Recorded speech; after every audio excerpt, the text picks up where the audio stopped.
Hi Year 7, this is Mrs. Hudson. I've just gone through these 5 questions with you in the live portion of the lesson, so I would like you to click onto the next slide to start our lesson today. So our lesson today is going to look at why did Rome grow from a city to an empire, and you can write that title down for me in a second. You can pause this slide when you need to, or this video. What we are aiming to do today is to complete 2 activities. I'd like you to complete 2 mind maps on how and why Rome had an empire, and I also want you to complete a forms quiz for me on teams. So first of all, we need to know where Rome is. And as you can see, it's just at the tip, at the end of that arrow there. It is a city in Italy. So we are going to try and work out how Rome grew from just being one city in Italy to an empire.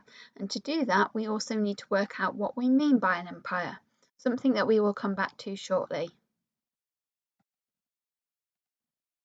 So some pictures to start us off of some famous buildings from Rome that you may or may not recognise. At the top is always what it would have looked like at the time of ancient Rome, and at the bottom is what it looks like today. You can even go and walk around some of these buildings that you're about to see. So the first one here you may recognise is the Coliseum, and the Coliseum is where entertainment took place. The gladiators used to go to fight. The Coliseum is essentially a big stadium, just like we have Wembley Stadium today. They had the Coliseum. This second area here then is called the Forum, and this was the centre of Rome. This is where the emperor would have been, the governors, the senators, the senate even, sorry. They would have all been in this area. As you can see, there's some big temples in this area. There are statues, there's big businesses. This was like the centre of the Roman Empire. So of course it's going to be big and powerful and wealthy. Okay. And then this last couple of pictures here are of the Circus Maximus. This is where the chariot racing would have taken place. So that you can see that they were big on entertainment, gladiators, chariots, all kinds of things. But if you look at the top picture, it shows you that there is a lot of buildings surrounding the Circus Maximus. So it gives you the impression of this was a big and wealthy city. So moving on to what an empire is. So we know Rome was a city in Italy, but it was famous for its empire. And an empire is when one country takes over other lands and country and rules them.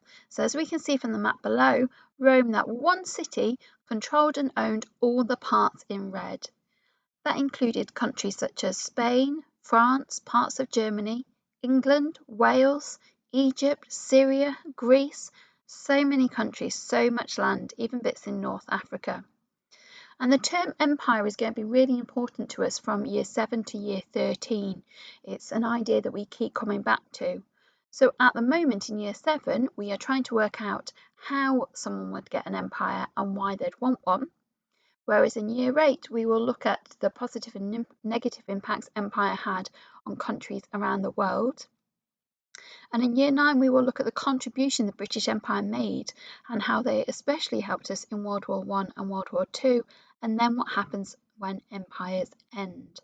So an empire is going to be a really important term, and it's when one country takes over other land and countries and rules them. So what I would like you to do is to draw out this circle at the bottom on a piece of paper, on a Word document, however you're working today. Including the words in the middle. How did Rome grow from being a city to an empire? You can pause here if you need to take a minute just to draw that out.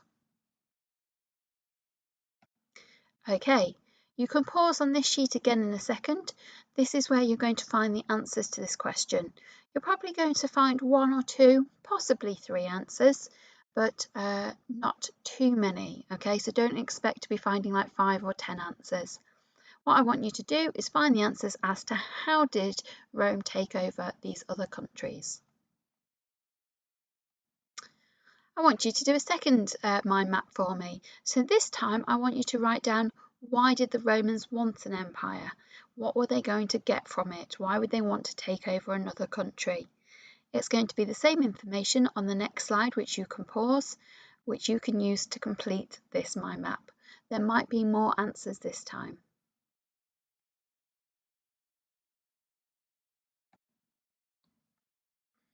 And lastly, coming on to this idea, as I mentioned earlier, England and Wales were part of the Roman Empire, but Scotland was not, or what we class as Scotland today was not.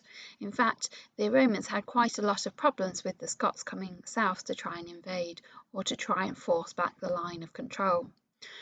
What the Romans did in the end was build this wall here that you can see in the right hand picture. This is called Hadrian's Wall. You may have heard it. It's very famous in our country, and it runs from one side of the country to the other. And it was built by the Romans to try and keep the Scots or the Picts out of Roman Britain. So what I'd like you to do now is I'd like you to go back to assignments where there's a quiz, Roman City to Empire quiz, and I'd like you to have a go at it. Now, it might come up that you've got some of the answers incorrect.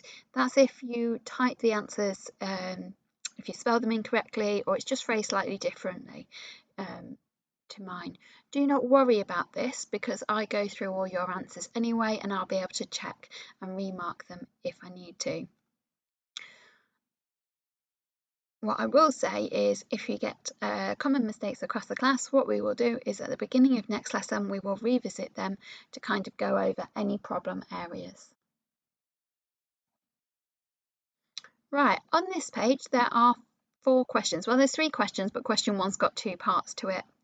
And it's all about Paulinus, who was the governor of Britain in AD 60. I want you to think about kind of the reasons why he thinks Roman Britain should stay part of the empire, and what he might get out of it also. The information to use is on the next page. What I would do is write out the questions first, leaving a gap in between them, and then I'd flick onto the next slide, rather than having to go forwards and backwards, but obviously that's up to you. And here's the answers to the questions. So using this information, you should answer the questions on the previous page.